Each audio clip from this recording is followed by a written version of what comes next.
My wife told her friends I'm obsessed with her because I asked her not to flirt with guys at parties. Then she made out with her ex right in front of me as a joke while her friends filmed and chanted he deserved it. When I walked out, she posted stories dancing on random guys with captions like, "This is what happens when you try to control me." Then showed up wasted at 3 a.m. saying, "Every girl cheats. At least I did it to your face." Today at noon, my phone exploded with 20+ panicked voice messages from her. "Don't do this. Please answer me." You know that moment when your gut starts screaming at you, but your brain keeps telling it to shut the hell up? Yeah, that was me in September.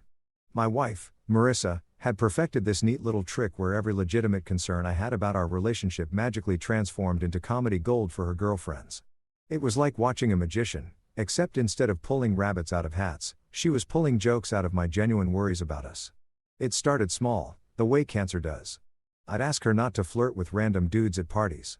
You know, basic married person etiquette, and she'd tilt her head with this patronizing little smile. "Babe, you're being ridiculous," she'd say, like I just suggested we start keeping pet dinosaurs. Then came the phone calls to her inner circle. Tina, Grace, and Leah. The holy trinity of enabling. "Oh my God, girls. You won't believe what he said now." I'd hear her whisper into her phone, usually while I was in the next room trying to pretend I wasn't listening. "He thinks I was flirting with the bartender. Can you believe it? I literally just said, 'Thank you' when the guy complimented my dress." Right. Because accepting compliments from strange men while batting your eyelashes is totally normal married behavior. But what do I know? I'm just the obsessed husband, apparently. The whispers started following me everywhere. At dinner parties, I'd catch snippets of conversation that would make my stomach drop. "Clingy much," Grace would snort loud enough for me to hear. "Poor Marissa, having to deal with that level of jealousy," Tina would add, shaking her head like she was discussing a terminal illness. Leah was the worst, though. She had this way of looking at me like I was a wounded animal at the zoo. All pity and disgust rolled into one nauseating expression. "You know, some men are just naturally insecure," she'd say to Marissa again, just loud enough for me to catch it. "It's not their fault they can't handle strong, independent women." Strong and independent, that's what they called it when your wife, the waiter right in front of you. At first, I tried to convince myself I was losing my mind. Maybe I was being paranoid. Maybe I was one of those psycho husbands you see in movies who checks their wife's phone and follows them to work. The thought made me sick, so I'd swallow my concerns and pretend everything was fine. After all, if 3 of her closest friends thought I was being unreasonable, maybe I was the problem. But here's the thing about gaslighting. It only works if you let it. And somewhere between the 5th, "you're being dramatic," and the 10th eye roll when I brought up her behavior, I started keeping mental notes. Not in a creepy way, just observational, like a scientist studying a particularly toxic species of snake. The pattern became crystal clear. Every time I'd voice a legitimate concern about boundaries or respect, Marissa would flip the script faster than a politician during election season. Suddenly, I wasn't a husband asking for basic courtesy. I was an obsessed, controlling maniac who couldn't handle his wife having friends. "He follows me around the house." She'd joke to her friends during their weekly wine nights. I could hear them cackling from the kitchen while I was literally just getting a glass of water. I can't even go to the bathroom without him asking where I'm going. News flash, honey. Asking where are you headed? When someone grabs their purse and heads for the door isn't stalking. It's called basic human communication. You know that thing normal couples do. My coworker Aaron tried to warn me about 3 months into this nightmare. We were grabbing lunch at this dingy sandwich shop near the office and I must have looked like I'd been hit by a truck because he put down his pastrami and gave me this look. "Dude, you look like hell," he said, not bothering to sugarcoat it. Aaron was one of those straight shooter types who'd tell you if your breath smelled like a garbage disposal. What's going on? I found myself spilling the whole mess. The parties, the flirting, the constant accusations that I was being paranoid. Aaron listened without interrupting, which should have been my first clue that this conversation was going to end with some hard truths. "Man," he said when I finished, shaking his head. "Don't ignore red flags just because you love her." At the time, I thought he was being dramatic. Love conquers all, right? That's what the movies tell you.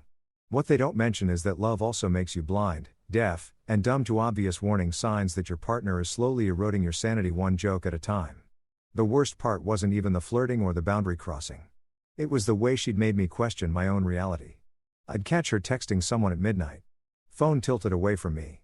And when I'd ask about it, she'd laugh. There goes my paranoid husband again. Can't a girl have private conversations? Sure, she could. But when those private conversations happen daily, Usually with guys I didn't know, and always with that secretive little smirk on her face. Forgive me for thinking something was fishy. The final straw in September came at Tina's housewarming party.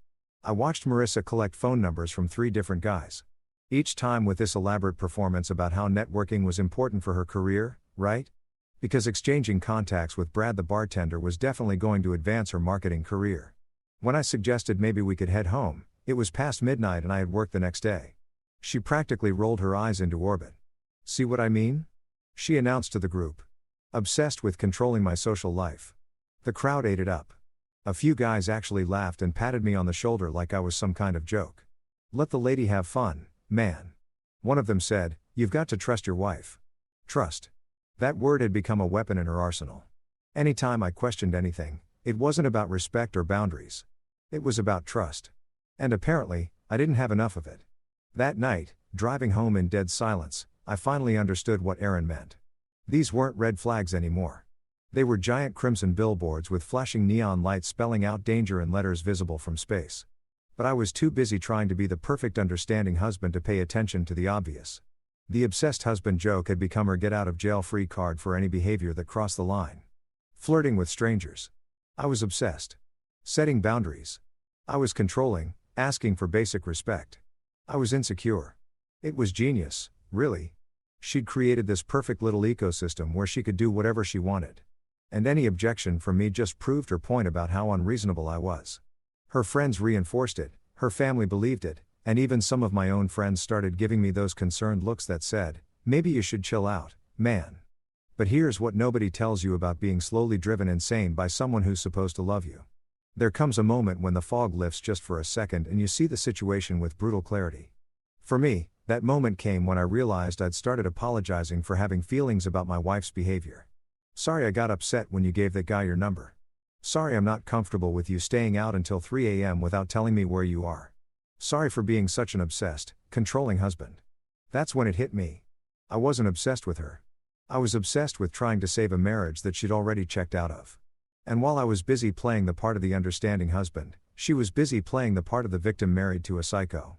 September ended with me staring at the ceiling at 2 a.m., listening to her peaceful breathing next to me, wondering when exactly I'd become the villain in my own love story.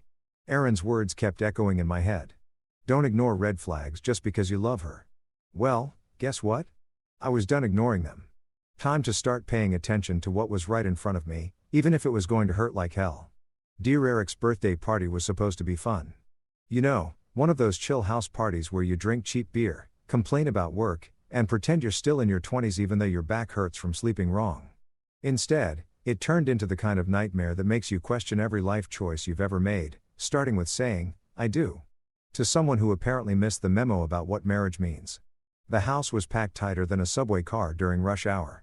Dear Eric had invited half the city, and the other half had showed up uninvited. Music was thumping so loud I could feel it in my chest, and the smell of cheap cologne mixed with cheaper beer filled the air.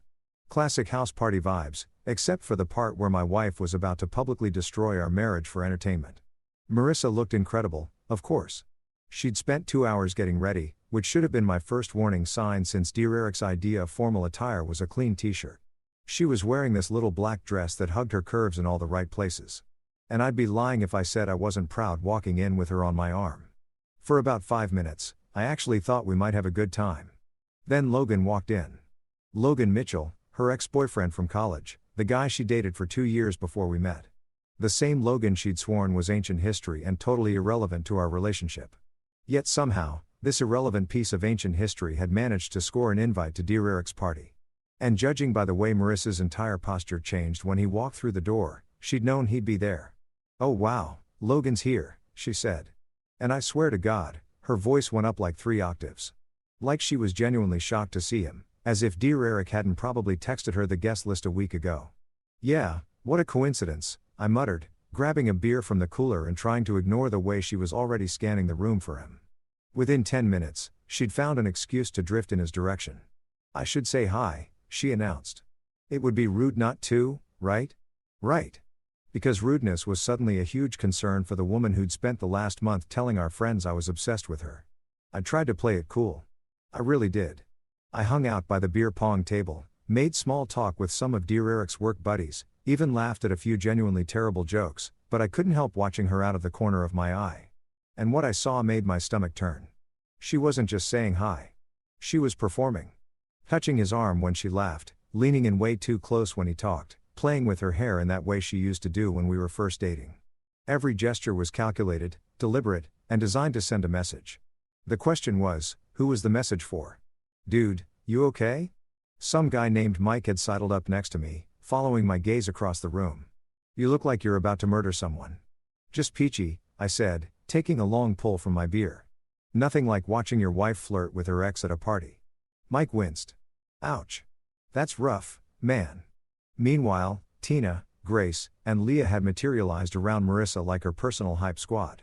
They were giggling and whispering, occasionally shooting glances in my direction. I could practically hear their conversation. Look at him. So jealous. Marissa deserves better. She should totally make him sweat. And then she started touching him. Not accidentally, not casually, deliberately. Her hand slid down his arm when she laughed at something he said. She pressed against him when someone squeezed past them in the crowded room. Every movement was a declaration of war, and she kept looking at me to make sure I was watching. I was watching. All right. I was watching my wife systematically disrespect our marriage in front of a room full of people, many of whom I'd have to face at future social events. I was watching her turn our relationship into entertainment for her friends. I was watching the woman I'd promised to love and honor treat me like a joke. The crowd around them was getting bigger. Someone had turned the music down slightly, and I could hear them laughing. Dear Eric raised his beer and shouted something about old friends reuniting, which got a cheer from the group. Marissa was eating up the attention, her face flushed with alcohol and the thrill of having an audience. That's when she looked directly at me across the room. Not a glance, not a quick peek, a full-on stare. She held my gaze for what felt like forever. And I saw something cold and calculating in her eyes. This wasn't about Logan. This wasn't about having fun. This was about power. This was about proving she could do whatever she wanted, and I'd just have to take it. She smiled. Actually, smiled at me while her hand was still on Logan's chest. And then she kissed him. Not a quick peck, not an accidental brush of lips. A full, deep, passionate kiss that went on for what felt like hours, but was probably only 10 seconds. 10 seconds that destroyed everything I thought I knew about my marriage. 10 seconds that turned me into that guy. The one everyone pies at parties. The one whose wife makes out with other men while he stands there like an idiot. The reaction was immediate. Grace whipped out her phone and started filming. Tina was clapping like she was at a goddamn Broadway show. Leah cupped her hands around her mouth and shouted, "He deserved it." Like Marissa had just scored the winning touchdown in the Super Bowl. The crowd erupted. Some people were laughing, others were cheering, and a few looked genuinely uncomfortable, but didn't say anything because why would they? This was premium drama, the kind of people would be talking about for months. Remember Dear Eric's party when Marissa totally destroyed her husband? Epic. I stood there frozen, beer still in my hand, watching my wife pull away from Logan with the biggest smile I'd seen on her face in months. She looked triumphant, vindicated, like she'd just proven some important point about female empowerment or standing up to controlling men. The humiliation hit me like a physical force. It started in my chest and radiated outward until my entire body felt like it was on fire. Every person in that room was looking at me, waiting to see how I'd react. Would I make a scene? Would I storm over there and drag her away? Would I punch Logan in his smug face? Instead, I did something that surprised even me. I set down my beer, walked to the front door, and left. No dramatic exit speech, no confrontation, no begging. I just left. The walk to my car felt like a death march. Each step was heavier than the last, and I could hear the party continuing behind me like nothing had happened, like my marriage hadn't just been publicly executed for everyone's entertainment. By the time I reached the parking lot, my phone was already buzzing. Text after text, all from Marissa. Where did you go? Don't be dramatic. Come back inside. You're embarrassing me. It was just a kiss. Stop overreacting. Just a kiss, right? Because tongue wrestling your ex-boyfriend at a party while your husband watches is totally normal behavior that I was overreacting to. Then came the phone calls. Ring after ring after ring. I let them all go to voicemail while I sat in my car staring at the house where my wife was probably explaining to everyone how I was too insecure to handle her friendship with Logan. The final text came 20 minutes later.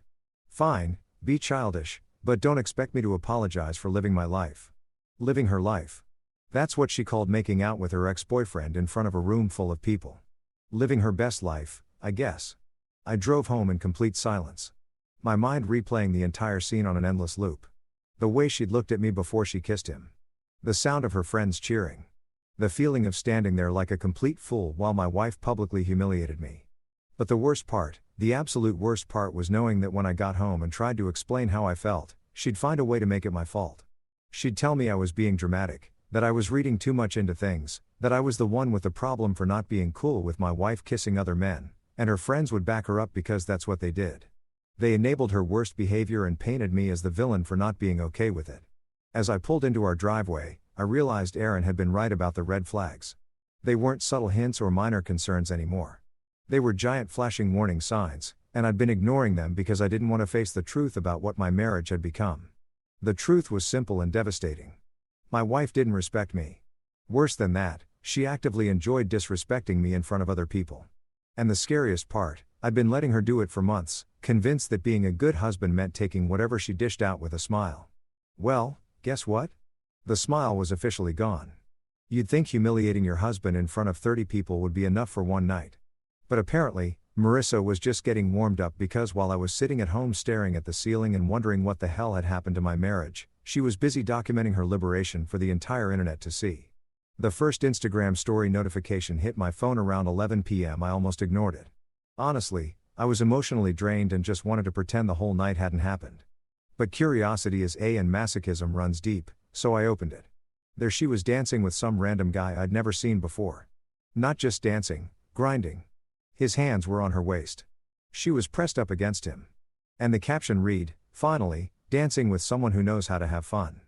Woman dancing sparkles." The dig was subtle but crystal clear. Someone who knows how to have fun as opposed to her uptight, obsessed husband who couldn't handle watching his wife make out with her ex.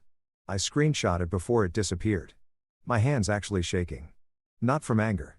Well, not just anger, but from this sick combination of betrayal and disbelief. This was my wife. The woman who'd promised to love and cherish me. The woman who just 6 hours ago had kissed me goodbye and told me she loved me before we left for the party. Story number 2 dropped 15 minutes later. Another guy, another dance, another caption designed to twist the knife. This is what happens when you try to control me. Face with rolling eyes. Control her, right? Because asking your spouse not to tongue wrestle their ex at parties is basically domestic tyranny. By midnight, she'd posted 7 stories. 7. Each one more deliberately hurtful than the last. There was one of her doing shots with a group of guys I didn't recognize. Captioned, "New friends who don't come with baggage." Another showed her on some dude's lap during what looked like a game of truth or dare. With the caption, "Freedom feels so good." But the 8th story, that was the one that made me want to put my fist through the wall. It was a video of her making out with not one but 2 different guys at the party. The caption read, "Single life hits different kiss mark." And she tagged Tina, Grace, and Leah in every single story. Single life. We were still married. I was sitting in our house looking at our wedding photos on the mantle, and she was telling the internet she was single. My phone buzzed with notifications, comments, likes, hearty emojis from her friends. YSSS Queen from Grace. Get it girl from Tina. About time from Leah. Even people I barely knew were commenting. Egging her on like this was some kind of empowerment moment instead of a married woman publicly destroying her husband. I kept screenshotting everything. Partly for evidence and partly because I couldn't believe what I was seeing. Each story felt like a punch to the gut, but I couldn't stop watching. It was like passing a car accident. Horrifying but impossible to look away from. Around 1 a.m., she posted what I thought would be the final story. A group selfie with about 6 guys, everyone holding drinks, everyone laughing. The caption, "Why settle for one when you can have them all, smiling face with horns." That one made me physically nauseous. I actually had to put my phone down and take deep breaths to keep from throwing up. This wasn't just disrespect anymore. This was cruelty. This was my wife, the person who was supposed to have my back, publicly humiliating me for sport. But wait, there's more. Because at 2:30 a.m., like some kind of sadistic infomercial, she dropped the grand finale. A video of her slow dancing with Logan, her head on his shoulder, looking more content than I'd seen her look with me in months. The caption was simple. "Some people just get you." And there it was, the final nail in the coffin of our marriage, delivered via Instagram story for maximum impact. I must have watched that last video 50 times, looking for some sign that this was all just alcohol-fueled stupidity, some indication that she'd regret it in the morning. But the way she looked at him, the way she melted into his arms, that wasn't drunk behavior. That was someone who'd found exactly what she'd been looking for. At 3 a.m., I heard her car in the driveway. I was still on the couch, still holding my phone, still processing the digital devastation she'd unleashed. Part of me wanted to pretend to be asleep to avoid the conversation I knew was coming. But a bigger part of me, the part that was apparently a glutton for punishment, wanted to see how she'd try to spin this. The front door opened and she stumbled in, clearly wasted. Her hair was a mess, her makeup was smudged, and she reeked of cigarettes and some cologne that definitely wasn't mine. She looked like she'd been through a hurricane, but she was smiling. Actually smiling. "Hey babe," she slurred, leaning against the doorframe like she was posing for another Instagram story. "You're still up hard to sleep when your wife is posting softcore porn on social media," I said, holding up my phone to show her the screenshots. She squinted at the screen, then laughed. Not a nervous laugh or an embarrassed laugh, a genuine, amused laugh like I just told her a really good joke. "Oh, those," she said, waving her hand dismissively. "Come on, don't be so uptight. It was just a party. Just a party, right? And the Titanic was just a boat ride." "You made out with Logan," I said, my voice eerily calm considering the rage building in my chest on camera, and posted it online. She shrugged, actually shrugged, and kicked off her heels. "So, we're not together anymore. It's not like it means anything. We're married, Marissa." "Yeah, and you left me at the party like a child." She shot back, her tone shifting from drunk and playful to sharp and defensive. "You embarrassed me in front of everyone." The audacity was breathtaking. I'd embarrassed her by leaving after watching her tongue wrestle her ex-boyfriend, but her making out with multiple men and posting it online was just harmless fun. "You told the internet you were single." I continued scrolling through the screenshots. "You literally captioned a video, 'Single life, hits, it's different.'" She stumbled over to the couch and collapsed next to me, close enough that I could smell the alcohol on her breath mixed with that unfamiliar cologne. "Baby, you're being way too serious about this," she said, her voice taking on that patronizing tone I'd grown to hate. "It's just social media. Nobody takes that stuff seriously. Nobody except the hundreds of people who'd seen it, including our friends, family members, and coworkers who followed her account. Every girl cheats," she said suddenly. Her voice matter of fact, like she was discussing the weather. "At least I did it to your face." The words hit me like a physical blow. Every girl cheats. Like it was some universal truth, some biological imperative that I was too naive to understand. And she was proud of her honesty. Proud that she'd humiliated me publicly instead of doing it behind my back. "That's what makes me a good wife," she continued, leaning her head back against the couch cushion. "I don't sneak around. I don't lie. I show you exactly who I am." She was right about that last part. She was showing me exactly who she was. Someone who thought marriage vows were suggestions. Someone who believed respect was optional. Someone who got off on causing me pain. "You're drunk," I said, standing up and putting distance between us. "We'll talk about this tomorrow." "No, we won't," she said, her eyes still closed, but her voice sharp. "Because tomorrow you'll apologize for being dramatic, and I'll forgive you for embarrassing me at Dear Eric's party, and we'll go back to normal. That's how this works. That's how this works." Like, our marriage was some kind of scripted drama where I played the apologetic husband and she played the misunderstood wife. Like my feelings were just props in her performance. She struggled to her feet, swaying slightly. "You know what your problem is?" she said, pointing a manicured finger at my chest. "You take everything so seriously. It was just kissing. It was just dancing. It was just having fun. You act like I committed murder. Just kissing. Just dancing. Just having fun. Just destroying our marriage one Instagram story at a time." "I'm going to bed," I said, heading toward the stairs. "Good," she called after me. "Maybe sleeping alone will help you remember what you're fighting for." I stopped halfway up the stairs and turned back to look at her. She was slumped on the couch, scrolling through her phone, probably reading all the comments and likes on her stories. She looked satisfied, accomplished, like she'd just had the best night of her life. That's when it hit me. She wasn't drunk rambling or saying things she didn't mean. She was telling me the truth. This was who she really was when she thought she could get away with it. This was my wife without the mask. Every girl cheats. The words echoed in my head as I lay in our bed alone, staring at the ceiling. She hadn't just kissed Logan.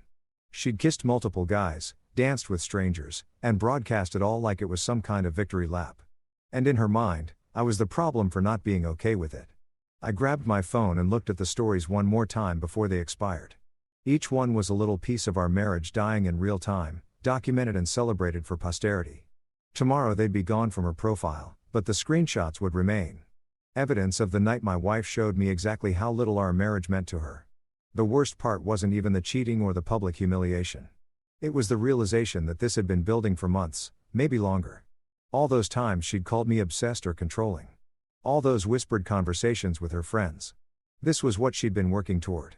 The freedom to do whatever she wanted without consequences. Well, congratulations, Marissa. Mission accomplished. You know what's funny about hitting rock bottom? The view is actually pretty clear from down there. All that seemed complicated before suddenly becomes simple. All the excuses you made for someone's behavior stop making sense. And all the power they thought they had over you just evaporates. That's where I found myself Saturday morning, sitting at my kitchen table with a cup of coffee that had gone cold an hour ago, staring at my phone like it was a loaded weapon. For months, maybe years, I'd been playing Marissa's game by her rules. Every time she crossed a line, I'd react exactly how she expected. I'd get upset. We'd fight. I'd eventually apologize for being too sensitive, and she'd graciously forgive me for having feelings. Well, that game. Time to change the rules. I turned my phone off, not on silent, not on do not disturb, completely off. The sudden quiet was almost jarring after months of constant notifications, calls, and text battles. For the first time in forever, I could actually hear myself think without Marissa's voice drowning out my own thoughts. The plan was simple. Complete radio silence. No calls, no texts, no social media interactions, nothing. If Marissa wanted to act single, I'd let her experience what being single actually felt like. No husband to blame for her problems. No emotional punching bag to absorb her drama. No guaranteed audience for her victim performance. I tried everything else. Reasoning, fighting, compromise, therapy suggestions. None of it worked because you can't reason with someone who doesn't want to be reasonable. You can't fix someone who doesn't think they're broken. But you can remove yourself from the equation entirely. Sunday came and went in blissful silence. I cleaned the house, watched football, ordered pizza, and did absolutely nothing that involved thinking about my wife or our train wreck of a marriage. It was the most peaceful day I'd had in months. Monday morning, I turned my phone back on just long enough to check work messages. 3 missed calls from Marissa, all from Sunday evening. No voicemails. Interesting. Usually, she'd leave long, rambling messages about how I was being immature or dramatic. The fact that she hadn't left any told me she was starting to realize this wasn't business as usual. I turned the phone back off and went to work. Tuesday was when things got interesting. I could practically feel her confusion through the walls of our house as I got ready for work. She was awake. I could hear her moving around in the bedroom, but I didn't acknowledge her. Didn't say good morning. Didn't ask about her hangover. Didn't even look in her direction. I grabbed my coffee, my keys, and left like she was a piece of furniture. When I got to work, Aaron took one look at me and grinned. "You look different," he said. "Lay like someone's been slowly murdering your soul." "Funny you should mention that," I said, settling into my desk chair with my first genuine smile in weeks. "I think my soul might actually be growing back." By lunch, my phone, which I turned on to check work emails, showed 17 missed calls from Marissa. 17. That was more calls than she'd made to me in the previous month combined. Still no voicemails, but the texts had started. "Why aren't you answering your phone? This is ridiculous. You're being childish. We need to talk like adults. Call me back now." Each text was progressively more desperate, and I could practically see her panic growing with every unanswered message. For the first time in our relationship, I wasn't dancing to her tune, and she had no idea how to handle it. I deleted the texts without responding and turned the phone back off. Wednesday brought escalation. 23 missed calls. The texts had evolved from demanding to pleading. "Baby, please call me back. I know you're upset, but this silent treatment isn't solving anything. Can we please just talk? I miss you." Miss me? She missed having someone to blame for her problems. She missed having a guaranteed audience for her drama. She missed the power she'd held over me for months. But she didn't miss me. If she'd missed me, she wouldn't have spent Saturday night making out with half the party while posting it online for everyone to see. Thursday was my personal favorite. 31 missed calls and a text marathon that would have impressed a teenager. This is insane. You can't just ignore me forever. I was drunk. People do stupid things when they're drunk. Why are you being so dramatic about one stupid kiss? Logan means nothing to me. You're my husband. Act like it. Fine. Be a baby. See if I care. Wait, I didn't mean that. Please, just call me. I'm sorry you got upset. That last one was my favorite. She was sorry I got upset. Not sorry for what she did. Not sorry for humiliating me. Not sorry for posting it online. Sorry that I had the audacity to have feelings about watching my wife cheat on me in public. Classic Marissa. Even her apologies were about my reactions, not her actions. Friday afternoon, my sister Clara called me at work. "What the hell is going on with you and Marissa?" she asked without preamble. She called Mom crying about how you're giving her the silent treatment over nothing. Ah, there it was. When the direct approach failed, Marissa had moved to phase 2, recruit family members to guilt me into submission. She kissed her ex-boyfriend at a party and posted videos of herself making out with random guys on Instagram. I said calmly, "How exactly is that nothing?" Silence on the other end of the line. Then, "Jesus Christ, are you serious?" "Dead serious." And she's calling it nothing. Apparently, I'm being dramatic and controlling for not being thrilled about it. Clara let out a long breath. "You know, I never really liked her," she said. "But I figured that was just protective sister stuff. Now I'm thinking my instincts were spot on." It was funny how other people could see what I'd been blind to for months. Clara had always been polite to Marissa, but never warm, never enthusiastic about our relationship. I chalked it up to typical sister-in-law dynamics, but maybe she'd been seeing red flags I'd been too love-drunk to notice. "She doesn't fear losing you because you've never let her," Clara continued. "Every time she pulls this crap, you chase after her. Apologize, try to fix things. She's learned that no matter how badly she treats you, you'll always come crawling back." The truth hurt, but it was the kind of pain that clarifies things. Like setting a broken bone, agonizing, but necessary. "So, what are you going to do?" she asked. "Nothing," I said. "Absolutely nothing." And that's exactly what I did. Nothing. No calls, no texts, no attempts at reconciliation. I went to work, came home, made dinner for one, and lived my life like I was actually single instead of just pretending to be on social media. The missed calls kept coming, sometimes 20 a day. The texts grew increasingly frantic, cycling between anger and desperation, like she was stuck in some kind of emotional washing machine.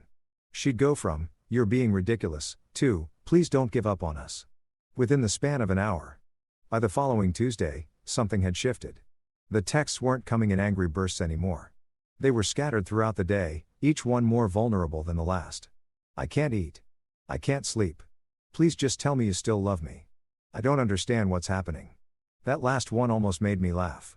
She didn't understand what was happening. For the first time in our relationship, I wasn't absorbing her bad behavior and apologizing for my reactions. For the first time, there were actual consequences for treating me like garbage. Of course, she didn't understand. This had never happened before. The really beautiful part was watching her scramble to regain control.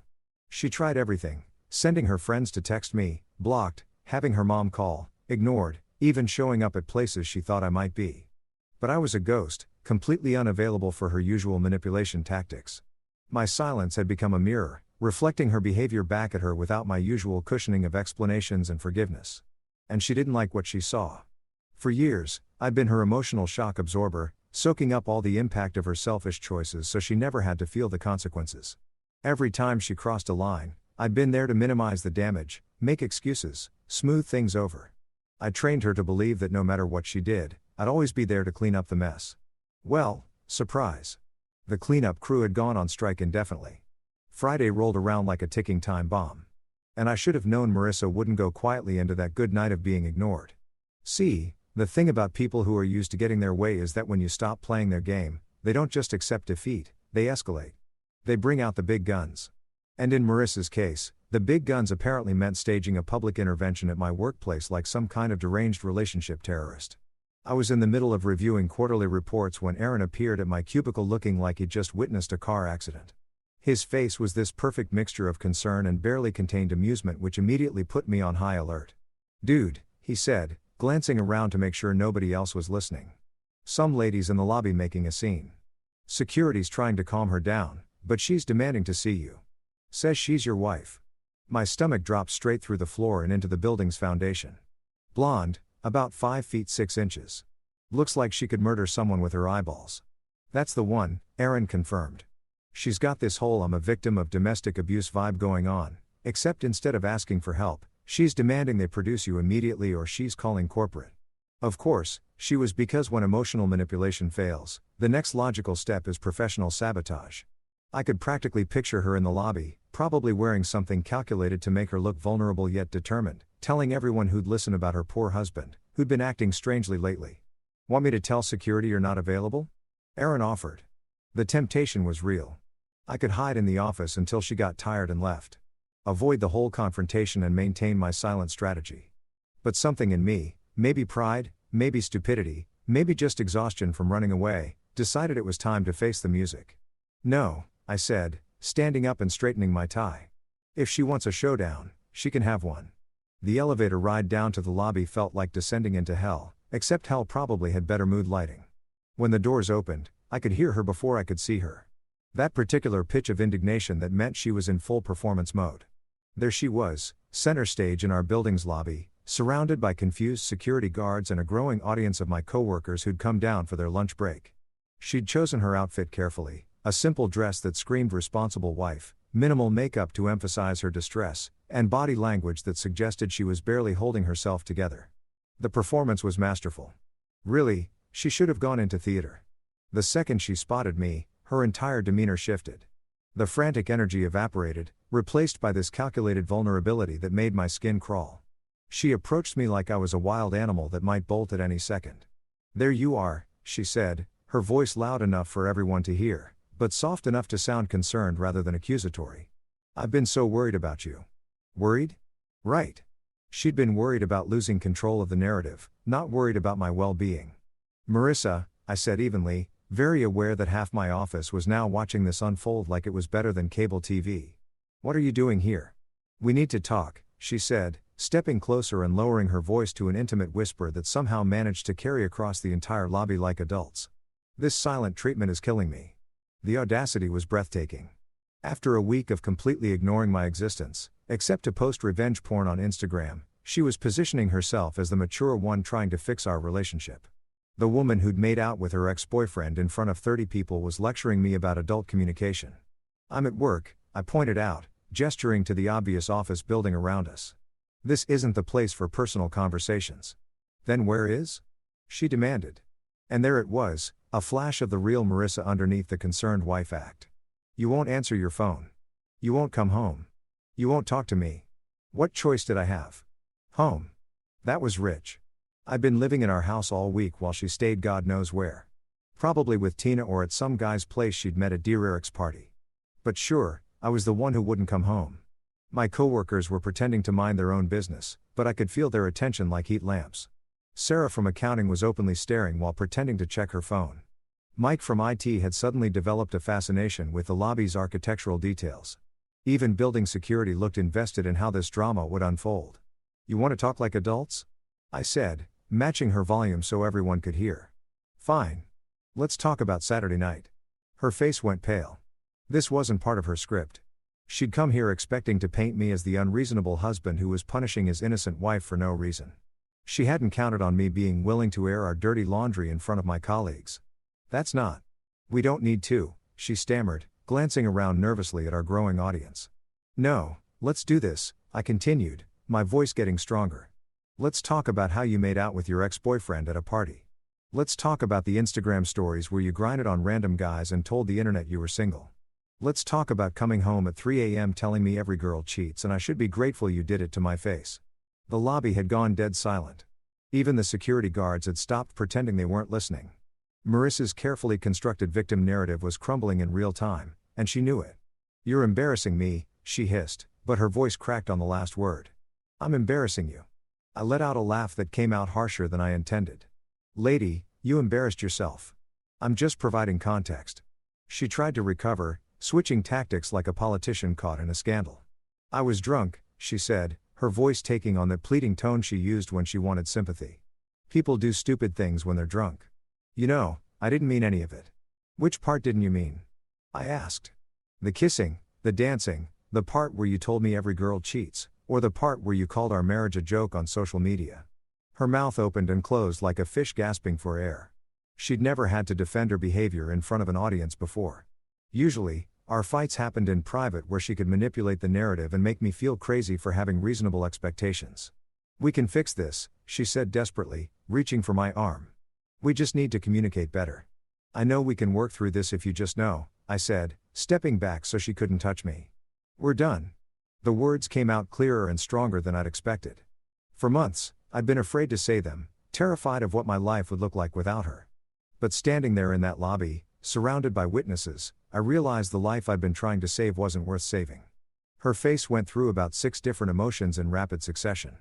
Shock, anger, disbelief, panic, and finally desperation. "You don't mean that," she said. But her voice was barely above a whisper now. "I mean every word of it," I said. "I'm done being your emotional punching bag. I'm done making excuses for your behavior. I'm done pretending that what you did was normal or acceptable or forgivable." The lobby was so quiet you could have heard a pin drop. Everyone was frozen like they were afraid any movement would break the spell and interrupt the best drama they'd seen all year. "But I love you," Marissa said. And for a split second, she almost sounded sincere. "Almost." "No, you don't," I replied. "You love having someone to blame for your problems. You love having a husband you can disrespect without consequences. You love the safety net I provided while you acted single, but you don't love me." She started crying then, real tears, not the calculated ones she usually deployed during arguments. But even as the waterworks started, I could see her scanning the crowd, calculating how this breakdown would play with our audience.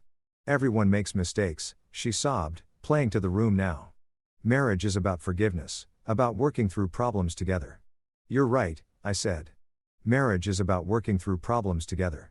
It's also about respect, loyalty, and not making out with your ex-boyfriend at parties. Funny how you forgot those parts."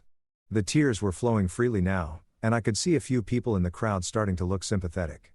Marissa had always been good at playing the victim when cornered, and crying. Beautiful women tend to get the benefit of the doubt from strangers. But I was done caring about optics. I was done protecting her reputation at the expense of my sanity. "I made one mistake," she pleaded. "One stupid drunk mistake. Please don't throw away 3 years of marriage over one night. One mistake." She was still trying to minimize it. Still trying to rewrite history to make herself look better. The Instagram stories, the grinding, the multiple make-out sessions, all condensed into one mistake, like she'd accidentally ordered the wrong coffee.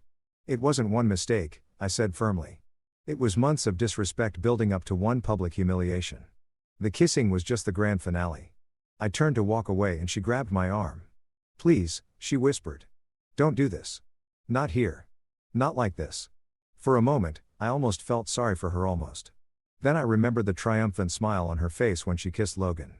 I remembered her laughing as her friends filmed it. I remembered her telling me, "Every girl cheats," like it was some kind of universal truth I was too naive to understand. "You did this," I said gently but firmly, removing her hand from my arm. "Not here, not like this. You chose the when and where when you decided to destroy our marriage at a party.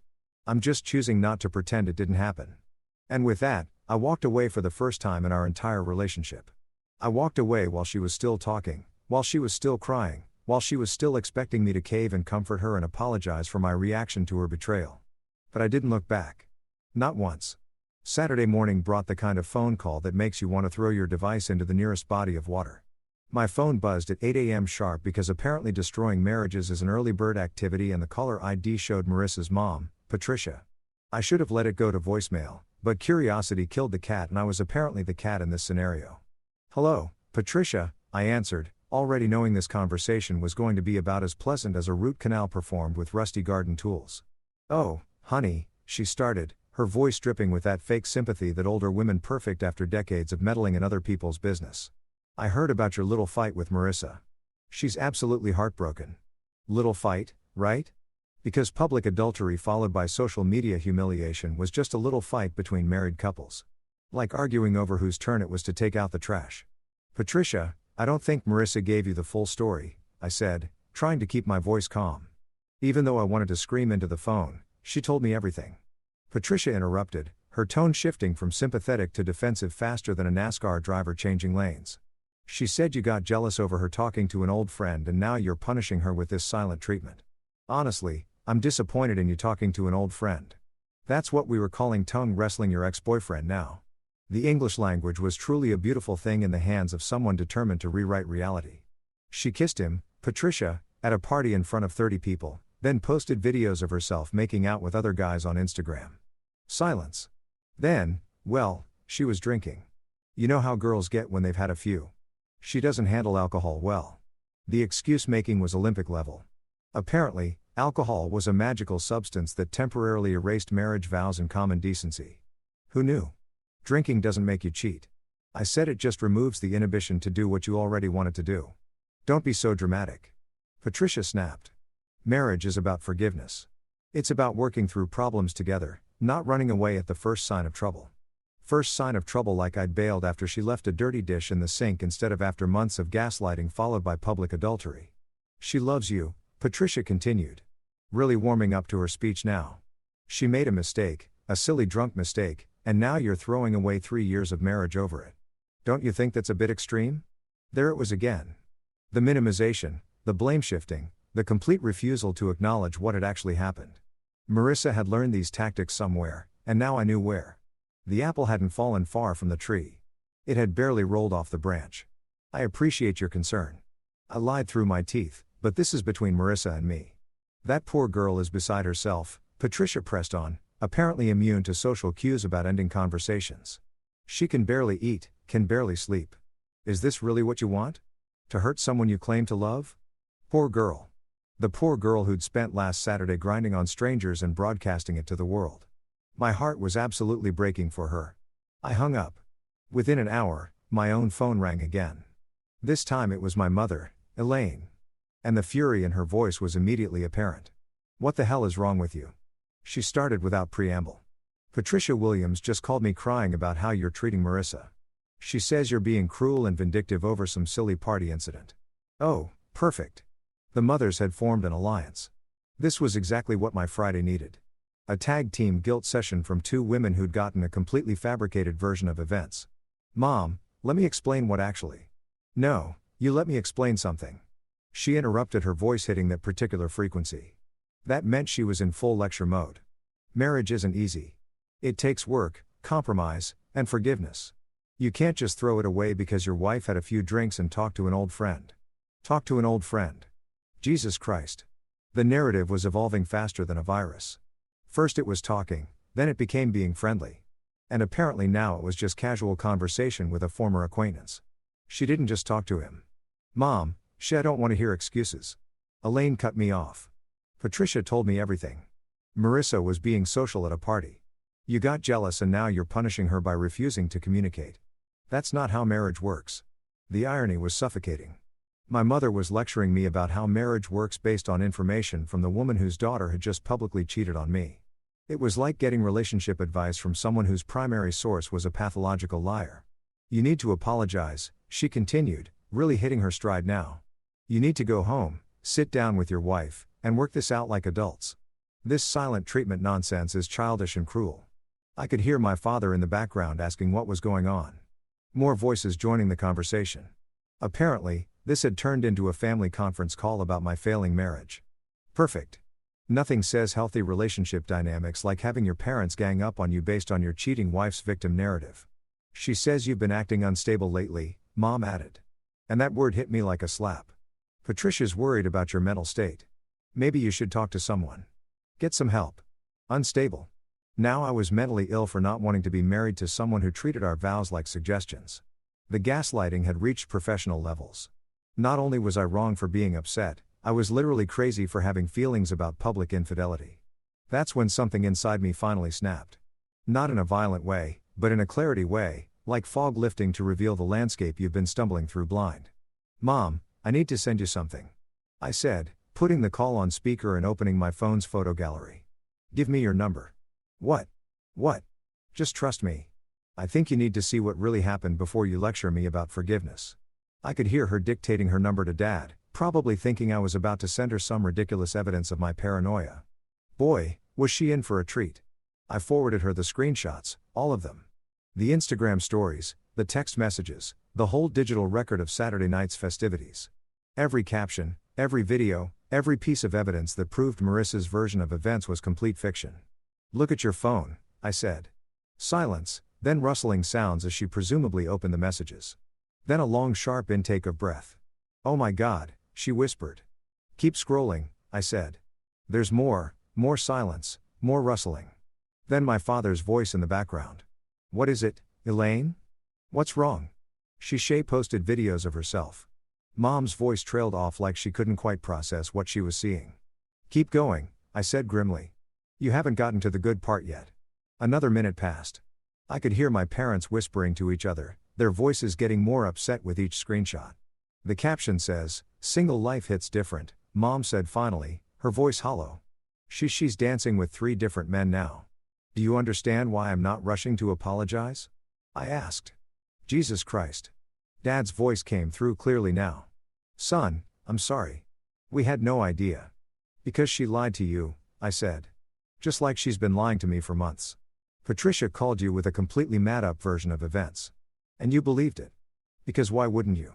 Who lies about something like this? Sociopaths, Aaron said from behind me. I hadn't heard him approach, but apparently he'd come down to check on me and caught the tail end of my family conference call. Sociopaths lie about stuff like this. Mom was quiet for a long moment.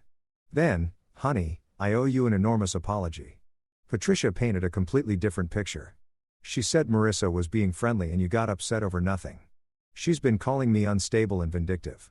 I said, telling everyone who will listen that I'm mentally ill for not wanting my wife to cheat on me. That manipulative little dad started then caught himself. I'm sorry, son. We should have listened to your side first. It's fine, I said, though it really wasn't. Now you know why I'm not answering her calls. Good, Mom said firmly. Don't answer them. That girl needs to face consequences for once in her life.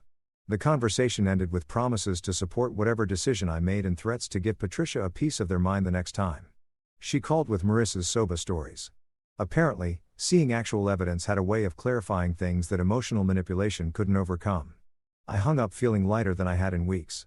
For the first time since this nightmare began, I had people in my corner who understood what I was dealing with. People who'd seen the evidence and recognized it for what it was. Calculated cruelty disguised as drunken mistakes. Aaron clapped me on the shoulder. Man, that was brutal to watch, but you handled it perfectly. Thanks for having my back, I said. Always, he replied. Besides, now the whole office knows your wife's crazy. That should make the divorce proceedings interesting. Divorce? The word didn't scare me anymore. If anything, it sounded like freedom. You know what they say about cornered animals? They get vicious. Well, turns out cornered wives who've lost control of their narrative don't just get vicious, they go full psycho stalker mode. And let me tell you, having your own spouse transform into your personal nightmare is exactly as fun as it sounds. When Marissa realized that public humiliation and family manipulation weren't working, she decided to take her show on the road. Literally, the woman who'd spent months calling me obsessed had apparently decided to give me a masterclass in what actual obsession looked like. It started with the late-night text bombardments. I'm talking military-level psychological warfare through digital communication. One night, I'll never forget it because I actually counted. She sent me 29 text messages between 2 and 5 a.m. 29. That's roughly one every 6 minutes for 3 straight hours. The dedication was almost impressive if it wasn't so completely unhinged. The messages themselves were a roller coaster of emotion that would have given a therapist enough material for a doctoral thesis. She'd start sweet. Baby, I miss you so much. Please just talk to me, then escalate to desperate. I can't eat. I can't sleep. I feel like I'm dying without you. Then spiral into rage. You're being a child. This is ridiculous. My personal favorite from that particular night was you're destroying everything over one joke. One joke. Do you hear how insane that sounds? One joke. She was still calling it a joke. Making out with her ex-boyfriend in front of 30 people while her friends filmed it was apparently peak comedy. I should have been laughing instead of filing for divorce, according to Marissa's twisted logic. But the real gems came around 4 a.m. when the alcohol or desperation or whatever demon was possessing her really took hold. I can't live without you. I'll make sure you regret this. You think you're so perfect, but you're not. I know things about you that would destroy you. Please, baby, please, please, please call me back. I hate you. I didn't mean that I love you so much. Reading through them the next morning was like watching someone have a complete mental breakdown in real time via text message. The woman who'd spent months gaslighting me about being obsessive was sending me novel-length messages in the middle of the night, threatening me 1 minute and professing love the next. The irony was so thick you could cut it with a knife. But text messages were apparently just the opening act. Tuesday evening, I came home from work to find my neighbor, Mrs. Henderson, waiting for me in her front yard with this expression that said she had some serious tea to spill. Your wife's been sitting on your parents' porch since noon. She informed me, clearly delighted to be the bearer of dramatic news. Just sitting there crying. Wouldn't leave when your dad asked her to. My parents' house. She'd driven 20 minutes across town to stage a sight-in at my childhood home. The woman who couldn't be bothered to text me back for hours when we were actually together had apparently developed the patience of a monk when it came to stalking my family. I called my dad. "Yeah, she's still here," he confirmed, his voice tight with frustration. "Been here for 6 hours now. Every time we ask her to leave, she starts crying about how she needs to explain herself to you." "What's she saying?" "The usual," Dad replied. And I could hear Mom agreeing in the background. "She's going on about your good memories, holidays, trips, anniversaries, making it sound like you're throwing away years of happiness over nothing." "Good memories? Sure, we'd had some. Every toxic relationship does. That's how they keep you hooked. But a few good moments don't erase months of systematic disrespect and public humiliation. A romantic vacation doesn't cancel out coming home to find your wife posting videos of herself making out with strangers. She keeps saying it was just one bad night," Dad continued. "That she was peer pressured into it, that the alcohol made her do things she didn't mean. But son, I've seen those videos. That wasn't peer pressure. That was someone who wanted to hurt you." Bingo. Even my parents, who'd been married for 35 years and believed in working through problems, could see what Marissa was trying to hide behind her victim act. "She's not taking responsibility for anything." Mom called out loud enough for me to hear. "It's all excuses and blame shifting. The alcohol made me do it. My friends dared me. He should have trusted me more. Everything except I up and I'm sorry." Around 7 p.m., Dad had apparently reached his limit. "Look, honey," I heard him say in the background, his voice getting closer to the phone. "You need to leave now. This isn't your house, and you're not welcome here anymore." "I just need him to understand," came Marissa's voice, faint but audible through the phone. "We had such beautiful memories together. Our first Christmas, that trip to Napa, our anniversary dinner. Doesn't that count for something? Beautiful memories." She was right. We had made some good ones. But you know what's funny about memories? They don't mean much when the person you made them with turns out to be someone completely different than who you thought they were. "Those memories don't excuse what you did," Dad said firmly. "And they don't entitle you to camp out on our porch until you get your way." "I can't live without him," Marissa said, her voice breaking. "You don't understand.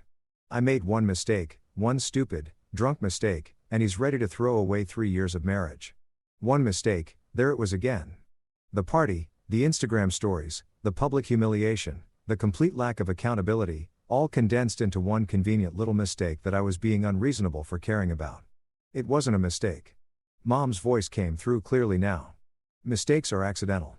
What you did was intentional, cruel, and designed to hurt our son. And now you're trying to manipulate us into fixing what you broke."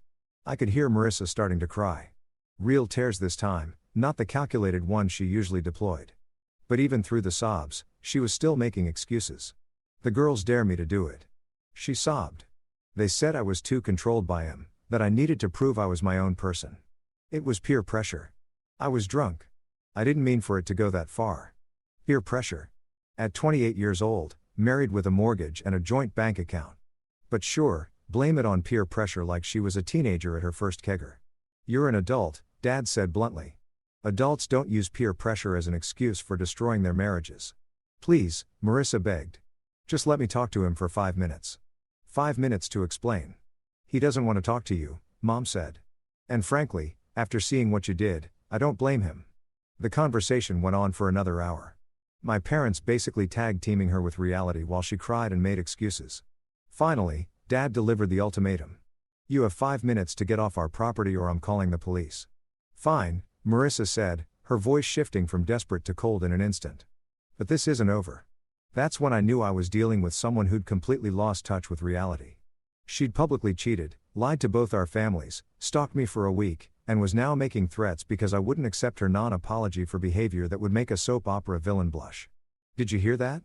Dad asked into the phone. "I heard it," I confirmed. "And it's exactly why I'm not going back to her.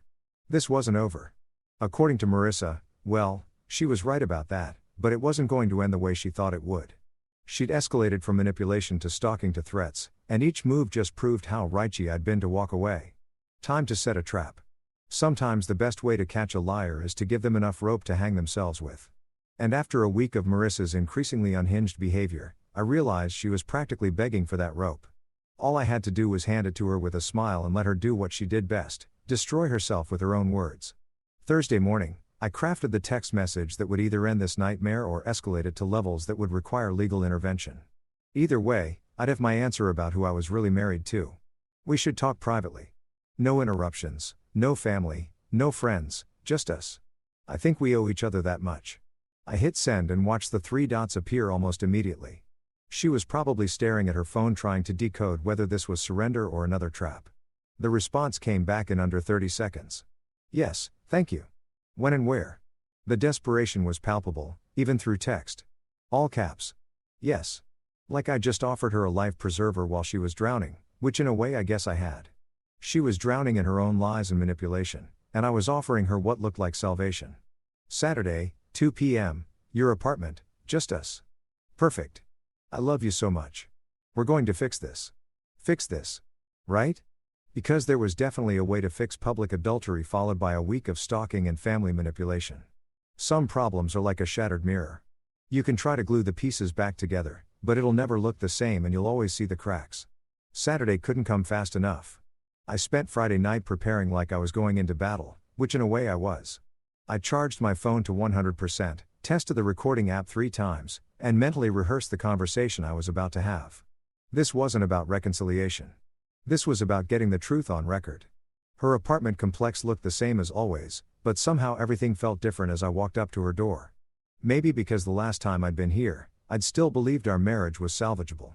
Now I knew better. She answered the door before I could knock, which meant she'd been watching for me through the window like a lovesick teenager. The sight of her hit me harder than I'd expected. Not because I missed her, but because of how obviously calculated everything was. The apartment was spotless. Not just clean, spotless.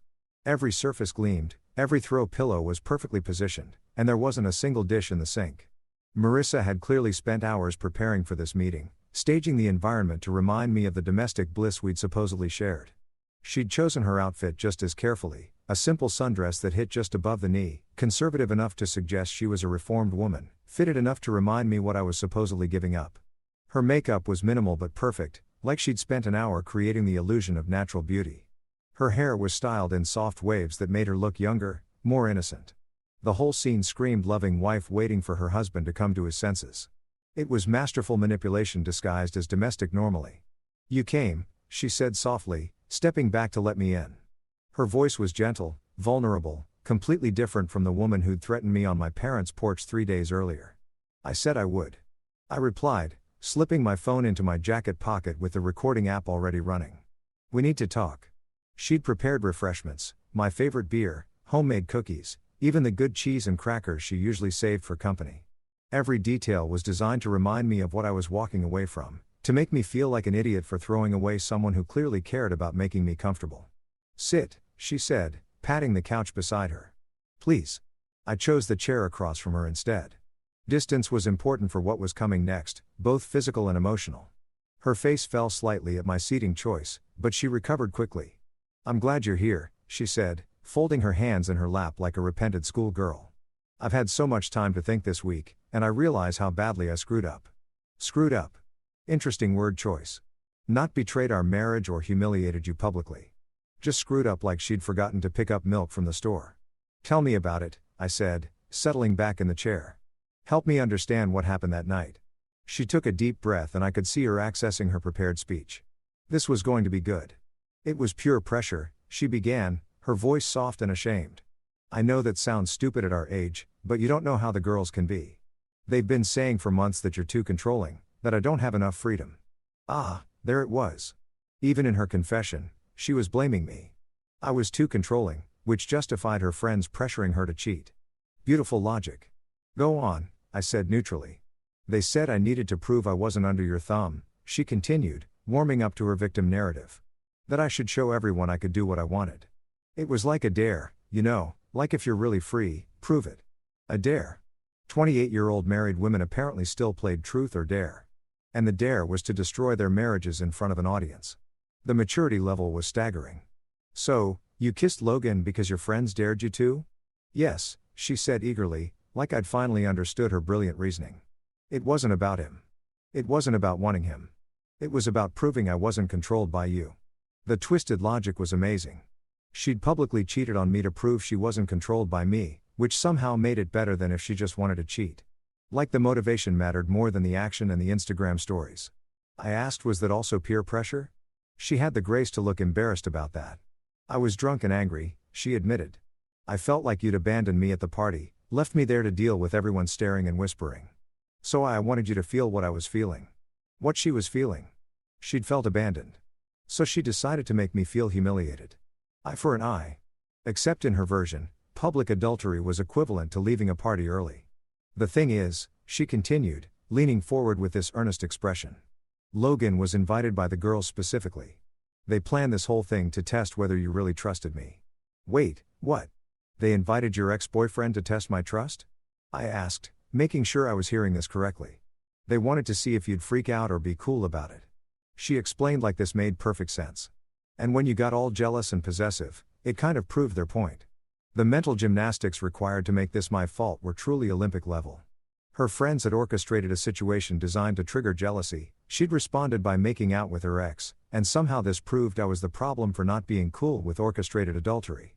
I regret it, she said suddenly, her voice cracking with what sounded like genuine emotion. I regret all of it. The kissing, the stories, everything. I just wanted to feel free for one night and it got completely out of hand. Free? There was that word again. Freedom from the oppressive burden of not cheating on your spouse. Do you still have contact with Logan? I asked. No, she said quickly. Too quickly. That night was it. I swear. I haven't talked to him since. What about the other guys from the party? What other guys? But her eyes shifted when she said it, and I knew she was lying. The ones you were dancing with? The ones in the stories? Oh, them. No, those were just random people. I don't even remember their names. Random people she'd been grinding on and making out with.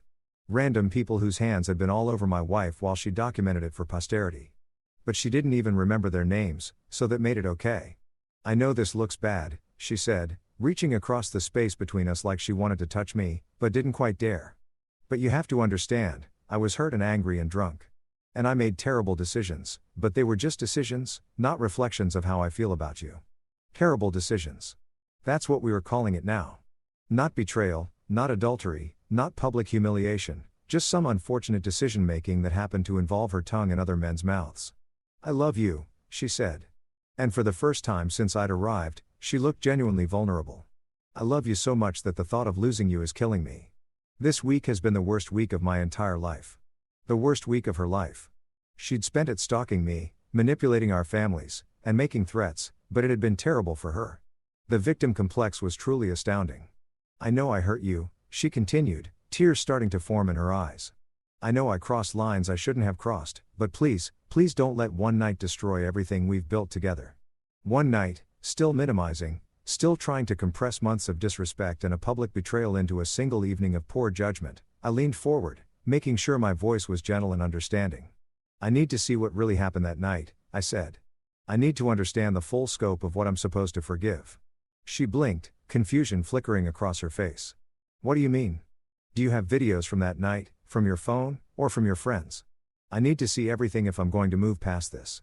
The request hung in the air between us like a loaded gun. She could refuse and prove she was still hiding things. Or she could comply and show me evidence that would probably destroy any chance of reconciliation. Her face went through a complex series of emotions. Hope, fear, calculation, resignation. Finally, she reached for her phone. There might be a few, she said hesitantly. But they look worse than they actually were. You have to understand, phones make everything seem more dramatic than it really was. Phones don't lie. I thought people do. She unlocked her phone with trembling fingers, opened her photo gallery, and hesitated for a moment before turning the screen toward me. These don't tell the whole story, she said as I took the phone from her hands. She was right about that. They told a much worse story than I'd imagined. Taking Marissa's phone felt like accepting a loaded weapon from someone who'd already shot you once. I knew whatever was on that device would either confirm my worst fears or reveal something so much worse that my current nightmare would look like a pleasant daydream by comparison. The photo gallery opened to her recent pictures. And Jesus Christ, it was like scrolling through the digital documentation of a marriage's death. She had 15 videos from Dear Eric's party. 15.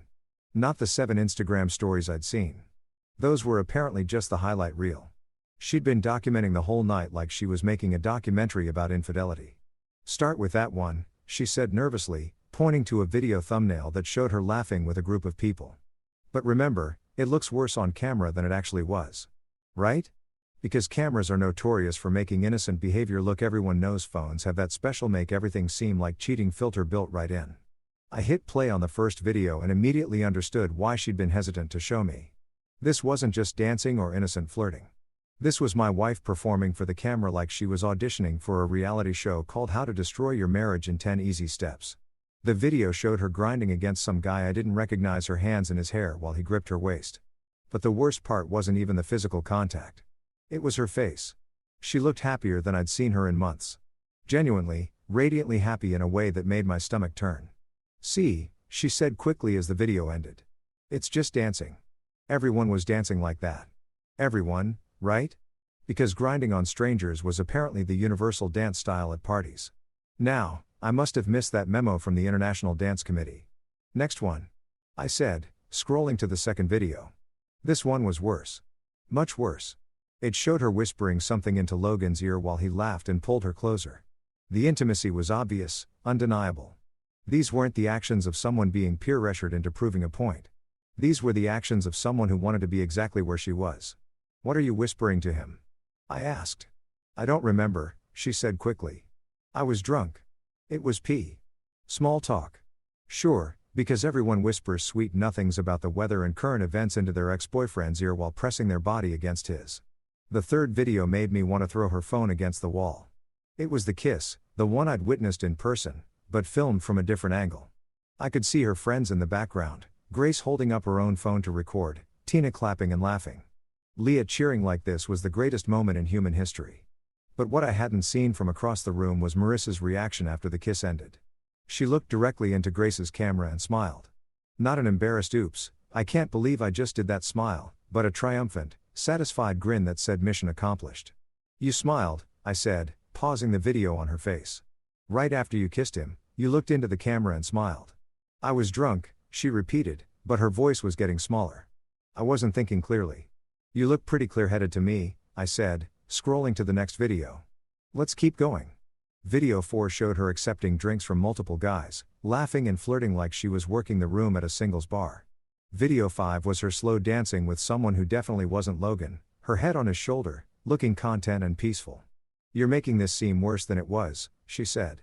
Her voice taking on that defensive edge I knew so well. Everyone was drinking. Everyone was having fun. It wasn't personal. Not personal. Making out with her ex-boyfriend while her husband watched wasn't personal. The logic was bulletproof.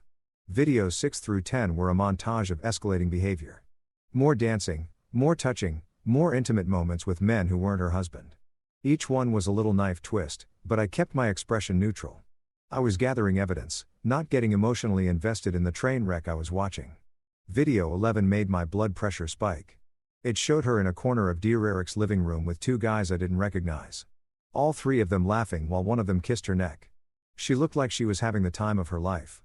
"Who are these guys?" I asked. "I don't know," she admitted. "Friends of Derek's maybe." Everyone was just loose that night. Inhibited. It was that kind of party. That kind of party. The kind where married women make out with strangers while their husbands watch. Apparently, I'd been going to the wrong kinds of parties my whole life. "Keep going," I said. Videos 12 and 13 were more of the same. My wife treating Dear Eric's birthday party like her personal sexual awakening tour. But video 14 was where things got really interesting. It started after I'd left the party based on the timestamp. The video showed Marissa back with Logan, but this time there was no audience of friends cheering her on. This was just them in what looked like Dear Eric's bedroom. And holy, this wasn't just kissing anymore. Logan's hands were everywhere, under her dress, in her hair, gripping her ass while she kissed him with the kind of passion I hadn't seen from her in our bedroom in over a year. She was pressed against the wall, her legs wrapped around his waist, and the sounds she was making. "Turn it off," she said suddenly, lunging for the phone. "That's enough." But I pulled it away, pausing the video on a frame that showed her face and profile. She looked lost in the moment, completely absorbed in what she was doing. This wasn't peer pressure or drunken mistakes or proving a point to her friends. This was a woman getting exactly what she wanted. "It looks worse on video," she said desperately. "Cameras make everything seem more intense." "Marissa," I said calmly. "His hands were under your dress." "It didn't go that far," she said quickly. "We just kissed." It looked like more, but it was just kissing. Just kissing with his hands up her dress, her legs around his waist, pressed against a wall in someone's bedroom. The definition of just kissing had apparently expanded significantly since I last checked. There's one more, I said, scrolling to video 15. No, she said, reaching for the phone again. You don't need to see that one. It's not important. Not important. Which meant it was the most important one of all. I hit play before she could stop me. The final video was a masterpiece of betrayal. It showed the aftermath. Marissa and Logan fixing their clothes, laughing about something. Her running her fingers through her hair to make it look less like she'd been horizontal 5 minutes earlier. You could hear her voice clearly. God, I needed that. I forgot how good we were together. I forgot how good we were together. She'd said that about her ex-boyfriend, about the man she'd just been intimate with in someone else's bedroom while her husband drove home alone. Turn it off, she whispered, her face completely drained of color. But I let it play to the end where Logan kissed her forehead and said, "Call me tomorrow." And she responded with, "Definitely. Definitely." She planned to call him the next day. This wasn't a one-time drunken mistake. It was the beginning of something. I set her phone down on the coffee table and looked at her. Really looked at her. The woman sitting across from me bore no resemblance to the person I'd married. That person had been caring, honest, loyal. This person was a stranger wearing my wife's face. It looks worse than it was, she said again, but her voice was barely audible now. Actually, I said, reaching into my pocket. I think it looks exactly like what it was.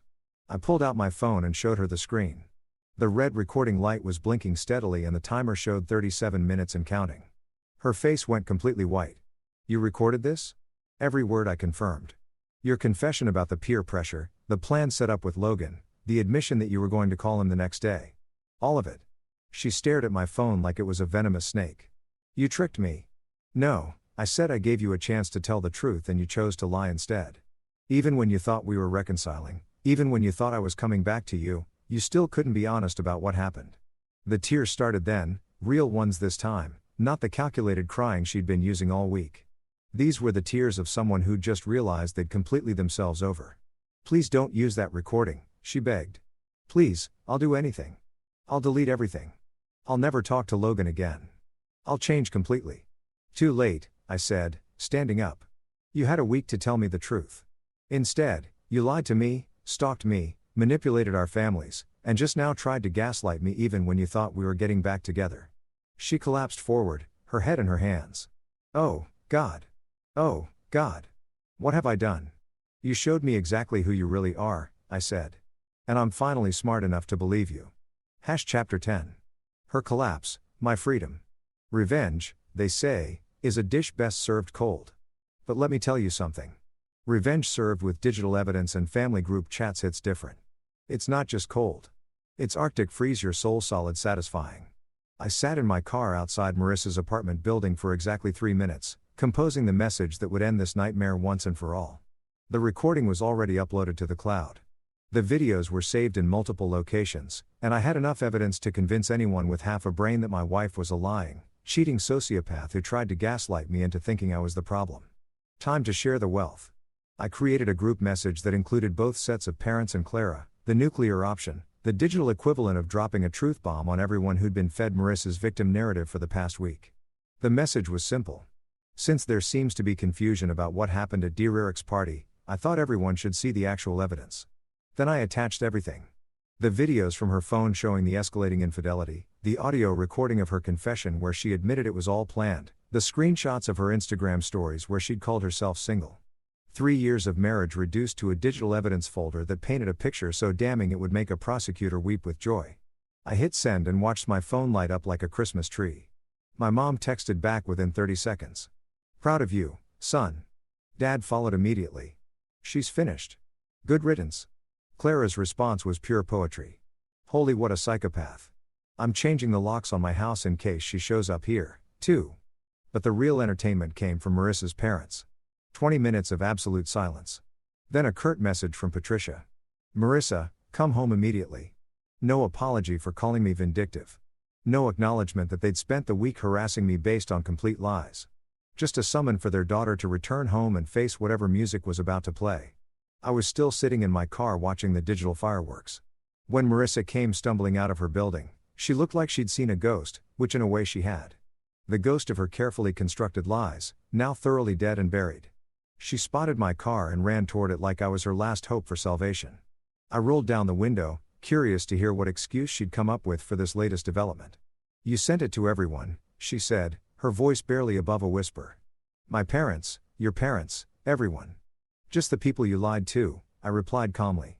"Seemed like they deserved to know the truth." She collapsed against my car door, literally fell to her knees on the asphalt like some kind of dramatic movie heroine.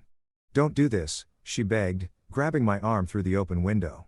"Please, I'll do anything. I'll delete everything. I'll change completely. I'll never see Logan again." "Too late for all that," I said, gently but firmly, removing her hand from my arm. "You had multiple chances to tell the truth. Instead, you chose to lie, manipulate, and gaslight everyone who cared about you." "I was scared," she sobbed. "I was scared you'd leave me if you knew the whole truth." The irony was beautiful. She'd been scared I'd leave her if I knew the truth. So, she decided to lie about it, which guaranteed I'd leave her when I eventually found out. The logic was flawless. "This is the last time we'll ever speak," I told her, my voice steady and final. "Contact me again directly or through other people and I'll file harassment charges." Her face crumpled completely. "You can't mean that. We're married. We took vows." "Yeah, we did." I agreed. "You broke them." "I'm honoring the part about till death do us part." "This marriage died last Saturday night." I started the engine and she stumbled backward but didn't leave. Just stood there in the parking lot, crying and broken, finally experiencing the consequences of her actions. As I drove away, I caught a glimpse of her in my rearview mirror.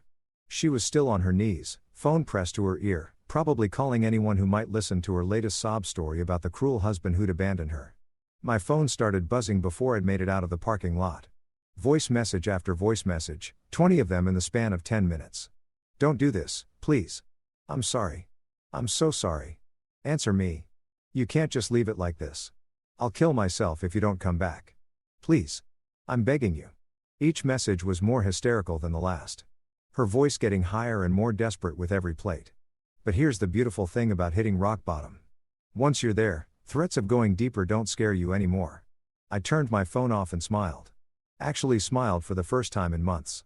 That wasn't forced or fake. The silence was incredible. No buzzing, no notifications, no emotional manipulation disguised as love. Just pure clean quiet that felt like taking a deep breath after being underwater for too long. That night, I sat on my couch, our couch, and ordered pizza for one. I watched whatever I wanted on TV without negotiating. I went to bed at a reasonable hour without waiting for someone to come home from God knows where. I slept through the night without being woken up by drunk confessions or late-night phone calls. It was the most peaceful night I'd had in years. Sunday morning brought a knock at my door.